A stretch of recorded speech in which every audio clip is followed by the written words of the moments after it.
So much has already happened in the first half, and the acceptance speeches have been on fire.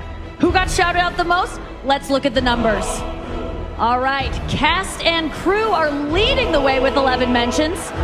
Moms are holding strong with 3 shout-outs. God, creator of the universe, 0 mentions. No surprise in this godless town. Tapos ang Golden Award na nilurakan nila at pinagtawanan ang pangalan ng ating Diyos at sila ay nagtawanan at binanggit nila ang ganitong salita. Acceptance speeches have been on fire. Hiniling nila yung on fire, kaya ayan, binugahan sila ng naglalagalap na apoy. Sino nga ba ang may likha ng langit at lupa? Di ba ang Diyos? So, siya lang ang may karapatang magpaapoy, magpabagyo, magpaulan. Hindi dapat nilalait ng nilikha ang lumikha sa kanila. So, ipinakita ng Diyos ang kapangyarihan na ang salita ay nagiging totoo. Hiniling nila yung on fire. So, buong California ay na on fire. Because of what? Dahil ibinuli at pinagtawanan nila ang kahalagahan ng pagrespeto sa Diyos na lumikha.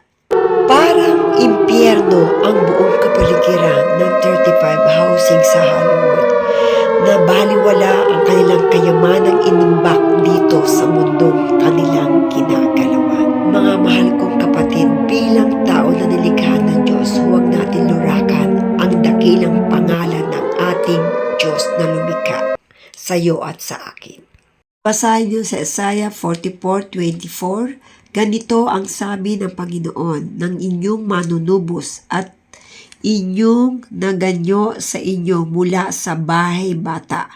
Ako ang Panginoon na gumawa ng lahat na bagay na naglaladlad, na nag-isa ng langit, na naglalantag ng lupa. Siya ang lumikha ng lahat ng bagay. Kaya walang sino mang nilikha dito sa mundo na pwedeng ipagmalaki na siya ang pinakamayaman, tanyag at kilala. Ano mang yaman mo sa mundo, yan ay pwedeng mawala na parang bula. Katulad na nangyari sa 35,000 housing, nag-invest sila ng yaman sa mundo, ngunit ang pagmamahal sa Diyos ay nakalimutan na. Ang pagkilala sa lumikha sa kanilang mga buhay. Hanggat buhay tayo ngayon, huwag natin sayangin.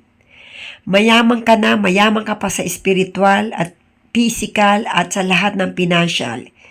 Ibigay mo na ang buhay na totoo ayon sa pagkalakad, sa pagkakilala, pagmamahal, paggalang sa salita ng Diyos. Lalong-lalo na ang kanyang pangalan, huwag nyo nang lulurakan sapagkat ang Diyos ay buhay.